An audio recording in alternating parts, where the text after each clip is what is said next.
My grandmother left her fortune to the grandchild who loves me most. So my cousins decided to eliminate the competition. I should have known something was catastrophically wrong when Marcus texted our family group chat at 2 a.m. Emergency family meeting tomorrow. Grandma Rose wants to see everyone immediately. The message felt different, urgent, desperate, dripping with the kind of barely controlled panic that comes when serious generational wealth is suddenly at stake. Marcus never texted the family unless he wanted something expensive from someone, and he definitely never called emergency family meetings unless there was major inheritance money involved in the discussion. For context, my grandmother Rose was worth exactly $47 million. Real estate empire spanning 3 different states with prime commercial properties, stock portfolio that made seasoned financial advisors weep with pure envy, jewelry collection that could legitimately fund a small developing country's entire national budget, and diversified business investments that generated more passive income, while she slept peacefully than most hardworking people earned during entire calendar years of labor. She'd single-handedly raised 6 traumatized grandchildren after our parents died in various tragic accidents. Multiple car crashes, aggressive cancers, drug overdoses that the family always pretended were accidental to preserve our social standing. The usual cursed family luck that seemed to follow our bloodline like a malevolent supernatural spirit, systematically picking us off one by one until only Rose remained standing strong and defiant. We'd always made uncomfortable dark jokes about inheritance during increasingly awkward family dinners, creating morbid gallows humor about who'd receive what specific valuable assets, when Rose finally kicked the bucket and joined our long-dead parents in whatever afterlife awaited us. But Rose had this absolutely terrifying way of looking directly into your soul that made your spine tingle violently, and your carefully constructed lies shrivel up and die painfully in your throat before you could speak them aloud. Like she possessed supernatural ability to see straight through your elaborate bullshit facade to the actual person you really were underneath all the desperate pretending and carefully maintained social masks. She'd survived the brutal Great Depression by eating literal garbage scraps from restaurant dumpsters and sleeping in freezing abandoned buildings during harsh winters, built an impossible business empire from absolutely nothing but raw determination and absolutely ruthless intelligence, and maintained zero tolerance for weakness, pathetic excuses, self-pity, or anything that remotely resembled whining about life being inherently unfair. Rose had started with nothing but a borrowed $20 and unshakable determination during the worst economic collapse in American history. While other families lost everything to bank failures and foreclosures, she somehow managed to buy distressed properties for pennies on the dollar. By the time the economy recovered, she owned half the commercial real estate in 3 major cities. Her business philosophy was simple but brutal. Trust no one completely, verify everything twice, and always have 3 backup plans for when people inevitably disappoint you. That ominous morning, we gathered solemnly in her intimidating Victorian mansion's formal parlor like guilty suspects lined up in a classic Agatha Christie murder mystery, waiting for the detective's final revelation. The hand-polished mahogany furniture gleamed menacingly under expensive imported crystal chandeliers, and multiple generations of stern family portraits stared down at us with cold, disapproving dead eyes that seemed to judge our corrupt souls and find us wanting. The room itself was a testament to Rose's success. Persian rugs worth more than most people's houses, first edition books lining floor-to-ceiling shelves, and artwork that belonged in museums but somehow ended up decorating her private sanctuary. Marcus, 28, the insufferable golden boy who'd graduated Harvard Business School summa cum laude, and never let anyone forget his academic superiority for even 5 consecutive minutes of conversation. He worked at a prestigious investment firm where he specialized in hostile corporate takeovers, essentially destroying companies for profit while wearing expensive suits and pretending it was for the greater good of capitalism. Sarah, 26, the predatory shark lawyer who specialized in hostile corporate acquisitions and calculated legal destruction, and had never voluntarily visited Rose unless she desperately needed emergency money for her expensive cocaine habit or mounting gambling debts from underground high-stakes poker games where she regularly lost thousands of dollars to criminals who didn't accept credit cards. Twin brothers Jake and Luke, 24, who'd already completely blown through their substantial 6-figure trust funds on luxury sports cars, designer drugs, and month-long Las Vegas weekends that cost more than most people's annual salaries. They were identical in appearance but completely different in personality. Jake was the aggressive one who solved problems with violence and intimidation, while Luke was the manipulative one who preferred psychological warfare and emotional manipulation. Both had dropped out of college multiple times and showed no signs of developing any marketable skills or work ethic. My sister Emma, 22, the genuinely sweet and innocent one who actually called Grandma Rose every single Sunday just to chat warmly about her week and ask detailed questions about Rose's prize-winning garden. Emma was studying to become a pediatric nurse, volunteering at children's hospitals during her free time, and somehow managing to remain optimistic despite growing up in our catastrophically dysfunctional family. She was the only one among us who seemed to have inherited Rose's genuine compassion instead of just her ruthless business instinct. And me, 25, the designated family black sheep who'd been taking comprehensive care of Rose since her devastating stroke last year, when everyone else claimed they were too busy with their allegedly important lives to help. I dropped out of law school to become Rose's full-time caregiver, managing her medications, driving her to doctor appointments, and listening to her stories about building her empire from nothing. Everyone assumed I was doing it for inheritance money, but the truth was simpler. Rose was the only family member who'd ever treated me like a human being instead of a disappointment. Rose sat regally in her motorized wheelchair, eyes sharp and calculating as freshly broken glass, despite the constant oxygen tank that had become her unwelcome companion after the stroke damaged her lung function. Her longtime lawyer, Mr. R. Peterson, stood professionally beside her with official-looking legal documents that made everyone shift nervously in their expensive antique chairs. Peterson had been Rose's legal counsel for over 30 years, and was one of the few people she trusted completely, mainly because she paid him enough to ensure his absolute loyalty and discretion. "I'm dying," she announced matter-of-factly, like casually discussing tomorrow's weather forecast or fluctuating stock market prices. 6 months maximum, maybe significantly less if these expensive doctors are correct about the aggressive cancer spreading rapidly through my organs. So I'm completely changing my will today, and I wanted you all to know immediately. The elegantly appointed room went absolutely dead silent. You could literally hear hearts stopping mid-beat, breath catching painfully in throats, mental calculators frantically computing complex inheritance divisions and potential windfall amounts. The silence stretched on for what felt like hours, but was probably only 30 seconds of pure, concentrated greed mixed with barely concealed panic. Instead of splitting everything equally among you like you've been confidently expecting your entire privileged lives, I'm leaving my complete $47 million fortune to whichever grandchild demonstrates they love me most genuinely. She smiled that absolutely terrifying, predatory smile that had made ruthless business rivals surrender entire companies without firing a single legal shot. "You have until Christmas Day, exactly 3 months from today, to prove your devotion conclusively." The announcement hit the room like a financial nuclear bomb. Marcus's face went through several color changes, from pale shock to red anger to calculating determination. Sarah immediately started taking notes on her legal pad, probably already planning her strategy to contest the will or manipulate the competition. The twins just stared at each other with identical expressions of confusion and growing panic. They'd been counting on their inheritance to fund their lifestyle indefinitely. Marcus leaned forward eagerly, already calculating potential angles like the Harvard-trained corporate shark he'd become. "How exactly do we prove love, Grandma? What are the specific measurable criteria for evaluation?" "Actions, not empty words. I'll be watching everything you do, everything you say, everything you think I can't see or hear." Her piercing eyes swept across us like prison searchlights hunting for escaped convicts. "The person who truly loves me will reveal themselves naturally through consistent behavior." Emma looked genuinely distressed. Not about the money, but about Rose's deteriorating health. "Grandma, are you sure about this? Maybe we should just focus on spending time together instead of competing." Rose's expression softened slightly when she looked at Emma. "Sweet child, this isn't about competition. It's about truth, about seeing who people really are when money is involved." After she was carefully wheeled away for her mandatory afternoon nap by her private duty nurse, we huddled together in the massive commercial-grade kitchen like guilty conspirators planning a revolution. The entire emotional energy had shifted completely from awkward family reunion to something much darker, more dangerous, and infinitely more desperate. The kitchen itself was larger than most people's entire apartments, with professional-grade appliances and enough counter space to cater a wedding. "This is absolutely insane," Sarah muttered frantically, pacing back and forth like a caged predator. "We should contest it immediately through probate court. Get her declared mentally incompetent due to medication effects." "On what legal grounds?" Marcus asked with calculated coolness. "She's mentally sharp as ever, probably significantly sharper than any of us combined. Peterson will testify to her competency, and she just demonstrated perfect awareness of her situation." Emma looked genuinely worried, her naturally pale face becoming ghostly white. "Maybe she just wants to see us more frequently before she, passes away. Maybe this inheritance competition isn't really about money at all." "Wake up and smell reality, Emma," Jake interrupted harshly, his voice dripping with contempt. "This is about exactly $47 million in liquid assets. The game just changed completely, and there's only going to be one ultimate winner standing." Luke nodded in agreement with his twin. "We can't afford to be sentimental about this. $47 million divided by 6 is still life-changing money. But $47 million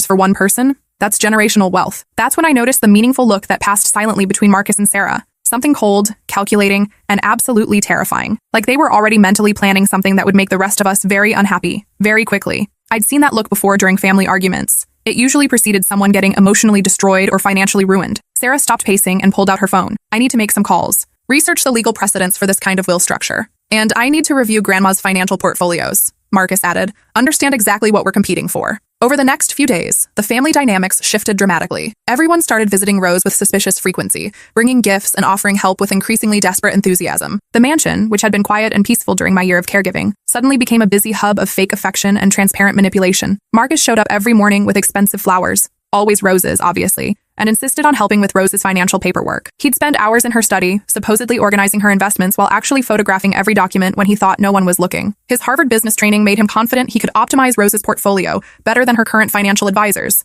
and he wasn't shy about sharing his opinions. Sarah arrived each afternoon with legal documents, claiming they were routine updates to protect Rose's assets from potential government seizure or tax complications. She'd spread papers across Rose's dining room table and explain complex legal concepts in a condescending tone, as if Rose hadn't been navigating business law successfully for 60 years. What Sarah didn't realize was that Rose had been recording every conversation, building her own case file of everyone's true motivations. The twins developed a sudden fascination with Rose's war stories and business empire founding history, recording everything on their expensive smartphones with professional quality audio apps. They'd sit for hours listening to Rose describe her early struggles during the Depression, asking detailed questions about her strategies and methods. What they were really doing was creating content they could sell to documentary filmmakers or biographers after Rose died, monetizing her life story for their own benefit. But Emma stopped coming to visit altogether after the first week. When I asked why during our weekly coffee date at her favorite downtown cafe, she showed me the horrifying photographs with trembling hands.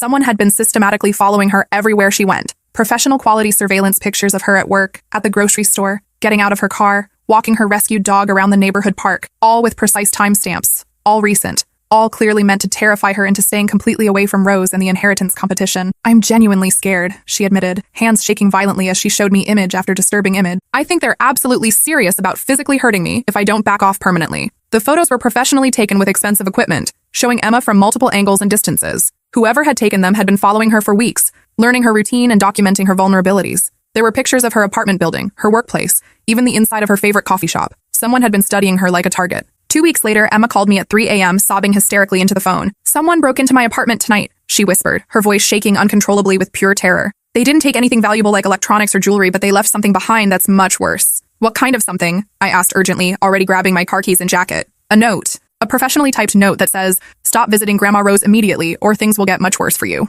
My stomach dropped like I'd swallowed molten lead. I drove straight to her apartment complex through empty streets and found her waiting terrified in the brightly lit lobby, too scared to go back upstairs alone to her violated sanctuary. The note was typed perfectly on plain white paper with no identifying marks, completely untraceable, with no fingerprints or DNA evidence visible. The break-in had been professional. No forced entry, no damage to the locks, no signs of violence or ransacking. Someone with lockpicking skills had entered quietly, left their message, and disappeared without disturbing anything else. It was a precision intimidation operation designed to terrify Emma without leaving evidence that could be traced back to the perpetrators. That night, I secretly installed multiple hidden security cameras around Rose's entire property without telling anyone in the family. What I captured over the next week made my blood run completely cold with horror. The high-definition footage showed Marcus and Sarah meeting secretly in Rose's moonlit garden at exactly midnight, thinking everyone was safely asleep. I enhanced the audio quality using sophisticated software I'd learned about online and heard every single word of their chilling conversation. "Emma's still clearly the obvious favorite," Sarah was saying, cigarette smoke curling around her words like poison. "Rose's whole face lights up like Christmas morning whenever someone even mentions Emma's name. She's definitely the biggest threat to our chances.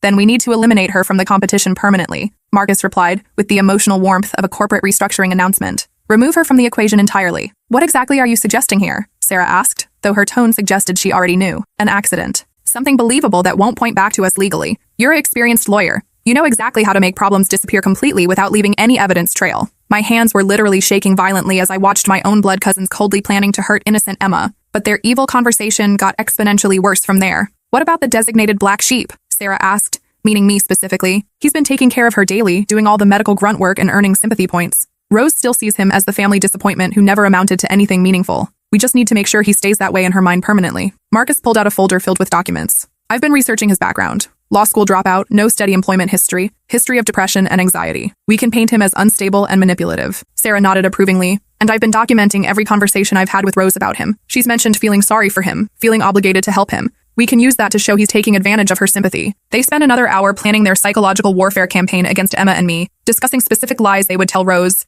evidence they would manufacture, and ways to make us look like greedy manipulators while positioning themselves as Rose's protectors. That's when I finally understood the complete bigger picture. Emma's apartment break-in, the professionally typed threatening note, the systematic surveillance photographs. They were strategically removing anyone who threatened their inheritance chances, using psychological fear and physical intimidation as calculated weapons. The next morning, I called Emma immediately and told her everything I'd discovered. "We have to go to the police immediately," she said, her voice stronger than I'd heard in weeks. "With what concrete evidence? A recorded conversation about inheritance money? They haven't actually committed any prosecutable crimes yet being the absolutely terrifying keyword here. I made a potentially life-changing decision. Pack a bag right now. You're staying with me until this nightmare is completely over, and we're going to beat them at their own evil game." For the next month, I documented everything obsessively like a private investigator building a case. Marcus bringing expensive gifts while secretly photographing Rose's private financial documents and personal papers when she wasn't looking. Sarah having Rose sign complex legal papers that weren't really routine updates. They were systematically giving Sarah comprehensive power of attorney in case Rose became medically incapacitated. The twins weren't just sharing war stories. They were recording them with professional equipment, probably planning to sell exclusive rights to documentary filmmakers or celebrity biographers later. I also discovered they'd been conducting their own investigations into Emma's and my personal lives,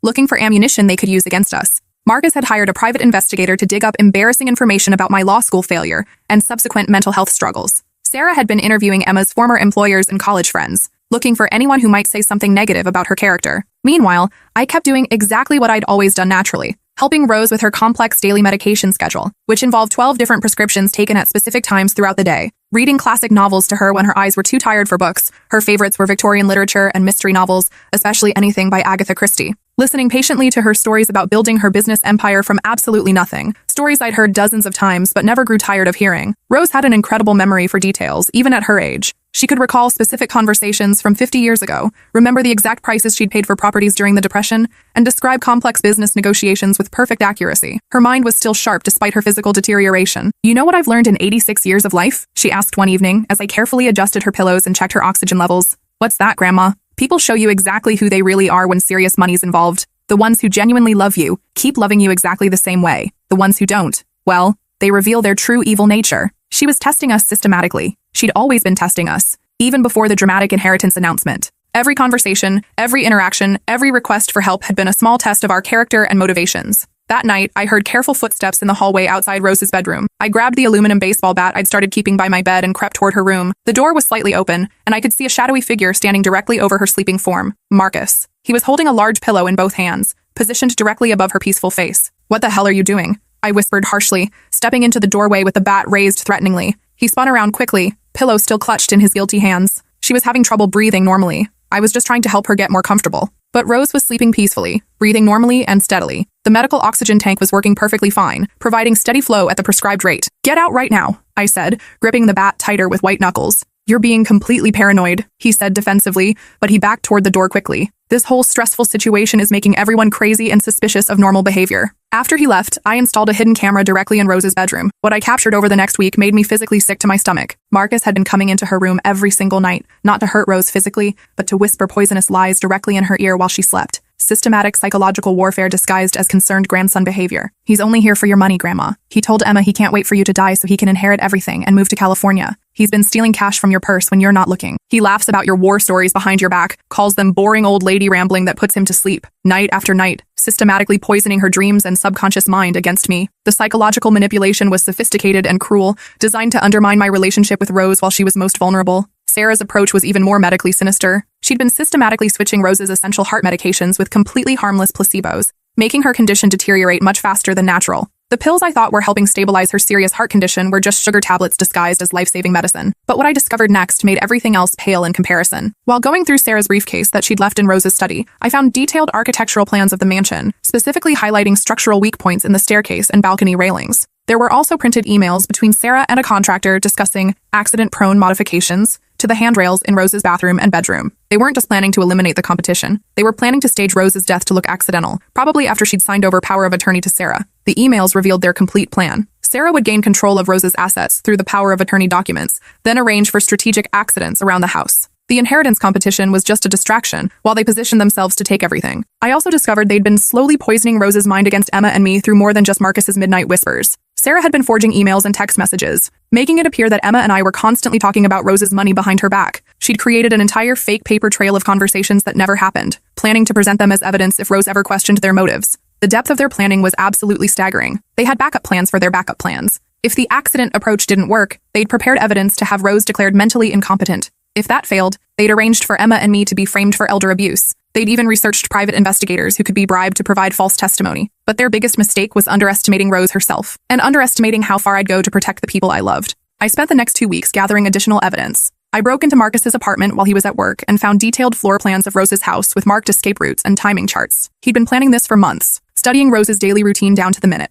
In Sarah's home office, I discovered a disturbing collection of research about inheritance law, elder abuse cases, and successful insurance fraud schemes. She'd studied dozens of cases where family members had successfully manipulated elderly relatives. There were printed articles about families who'd staged accidents and gotten away with it. Most horrifying was a detailed psychological profile she'd written about Rose, analyzing her weaknesses and triggers. Sarah had been studying our grandmother like a predator studying prey, looking for the most effective ways to manipulate and control her. I also found evidence that they'd been drugging the twins to keep them compliant. Jake and Luke's recent erratic behavior wasn't just stress about the inheritance. Marcus and Sarah had been slipping them sedatives to keep them docile and uninvolved. The twins had no idea they were being used as pawns in a larger game. The investigation led me to discover they'd already attempted to kill Rose once before. 3 months ago, when Rose had her fall down the stairs that everyone attributed to her weakening condition, it hadn't been an accident. Marcus had loosened the stair railings and Sarah had given Rose medications that would cause dizziness and disorientation. Rose had survived because of pure luck and my quick response in calling the paramedics. But they'd learned from that failed attempt and were planning something more foolproof this time. I realized they were escalating their timeline. The inheritance competition deadline was still weeks away, but they couldn't wait. Rose was getting suspicious, asking too many questions about the legal documents Sarah kept bringing her to sign. That's when I discovered their final plan. They were going to stage a home invasion gone wrong. Marcus had already hired criminals through his underground contacts, the same people who'd broken into Emma's apartment. The plan was to make it look like burglars had killed Rose during a robbery, with Sarah conveniently being the only family member with legal access to the estate. Emma and I would be framed as the masterminds, since we were the ones living closest to Rose and had the most access to the house. They'd already planted evidence in my apartment. I found it during a search after becoming paranoid about their reach. But I had one advantage they didn't know about. Rose had been testing us from the beginning, but she'd also been testing them, and she was far more aware of their schemes than they realized. The confrontation came sooner than I expected. During what was supposed to be a routine family dinner, I walked into the dining room to find Marcus holding a knife to Emma's throat, while Sarah stood over Rose with a syringe. "You've been a problem," Sarah said calmly, as if discussing business. "Too curious, too protective. It's time to accelerate our timeline." Emma's eyes were wide with terror, and Rose looked genuinely frightened for the first time since I'd known her. "Let them go," I said, stepping into the room with my hands raised. "This is between us." "No, it's about $47 million, Marcus replied, pressing the knife closer to Emma's neck. "And you've been standing in our way." That's when I activated the live stream I'd set up on my phone. Every word, every action was being broadcast directly to the police station, where Detective Morrison was watching in real time. "You're making a mistake," I said, trying to buy time. "Rose isn't as helpless as you think." Sarah laughed bitterly. "The old woman can barely walk. What's she going to do?" That's when Rose spoke from her wheelchair, her voice stronger than it had been in months. "I can do this." She pressed a hidden button on her wheelchair, and every door in the house locked automatically. Steel shutters dropped over the windows. The mansion's security system activated, trapping everyone inside. "What the hell?" Marcus screamed, loosening his grip on Emma just enough for her to break free. "I've been preparing for this for months," Rose said calmly. "Ever since I realized what you were planning. The inheritance competition was just bait to make you reveal your true intentions." Police sirens were already approaching the house. Sarah lunged at Rose with the syringe, but I tackled her before she could reach her target. The needle went flying across the room, shattering against the marble floor. Marcus tried to run, but the locked doors trapped him. He turned on me with the knife, wild with desperation. "You ruined everything!" We fought viciously, crashing into furniture and breaking priceless antiques. He was younger and stronger, but I was fighting for my family's lives. Emma grabbed a heavy candlestick and struck him from behind, just as he was about to stab me. He collapsed unconscious as the police finally breached the security system and stormed into the house. Sarah was still fighting like a cornered animal, screaming about her rights and threatening lawsuits even as they put her in handcuffs. "You can't prove anything. This is all a setup." But we had everything on video. The live stream had captured their confessions, their threats, their attempted murder. There was no denying what they'd done. As the paramedics checked on Rose and Emma, Detective Morrison pulled me aside. "We've been investigating them for weeks based on your tips," he said. "But this live confession was exactly what we needed. They're looking at life sentences." The twins, who'd been found drugged and unconscious in the garden shed, were taken to the hospital. They'd been completely unaware of the violence, sedated to keep them out of the way during the final confrontation. Rose, despite everything she'd been through, insisted on making her final will changes that very night. With Mr. Peterson and the police as witnesses, she signed the documents that would secure Emma's and my future. "I want this finished tonight," she said firmly. "I won't give them any chance to challenge this from prison." The next few months were a blur of trials, media attention, and legal proceedings. Marcus and Sarah both received life sentences without the possibility of parole. The evidence against them was overwhelming. The recordings, the forged documents, the attempted murders, everything. The twins, once they recovered from the drugs, were horrified to learn what had almost happened. They'd been unknowing pawns in a game that could have killed their entire family. Jake immediately entered rehab, and Luke started therapy to deal with the trauma of discovering how close they'd come to being accessories to murder. 6 months after the trial ended, Rose passed peacefully in her sleep. Emma and I were by her side, holding her hands as she slipped away naturally, surrounded by love instead of the violence Marcus and Sarah had planned. Her final words were simple. "You showed up when it mattered most." The reading of the will was a formality at this point. Emma received $30 million and immediately enrolled in medical school to specialize in geriatric care. The twins each received $2 million, enough to rebuild their lives if they made better choices. I inherited the remaining $15 million, along with the mansion and all of Rose's business holdings. But more importantly, I inherited the knowledge that I'd protected the people who mattered most when they needed it. Emma and I used a large portion of our inheritance to start the Rose Foundation, dedicated to protecting elderly people from financial abuse and family manipulation. We also funded a legal clinic that helps families navigate inheritance disputes without resorting to violence. The foundation has helped hundreds of elderly people protect themselves from predatory family members and financial scammers. We've trained social workers to recognize signs of elder abuse, funded legal aid for seniors who can't afford attorneys, and created safe housing for elderly people who need to escape dangerous family situations. Marcus died in prison 3 years later, killed by another inmate who didn't appreciate people who hurt elderly relatives. Sarah is still serving her sentence, working in the prison laundry and writing letters to legal aid organizations claiming her innocence. The twins have both rebuilt their lives successfully. Jake is 5 years sober and works as a counselor for addiction recovery. Luke finished college and became a social worker, specializing in family crisis intervention. They visit Emma and me occasionally, grateful that we saved them from becoming accessories to murder. Sometimes I drive past the old Victorian mansion, now converted into a senior living facility through our foundation. Elderly residents sit on the wraparound porch, playing cards and sharing stories, protected by security systems and careful staff screening that prevent the kind of abuse Rose almost suffered. Emma visits the facility weekly as part of her medical practice, treating residents who remind her of our grandmother. She's married now, to a fellow doctor who treats her like the treasure she is. They're expecting their first child next spring, a little girl they plan to name Rose. And me? I learned that inheritance isn't just about money. It's about values, character, and the choices you make when faced with impossible situations. Rose left me more than just millions. She left me the knowledge that when it mattered most, when evil was wearing the mask of family and love was being weaponized for greed, I chose to protect instead of profit. The real inheritance wasn't the money. It was the lesson that some things are worth fighting for, even when the odds seem impossible. I had shown up when it mattered most, and that made all the difference in the world.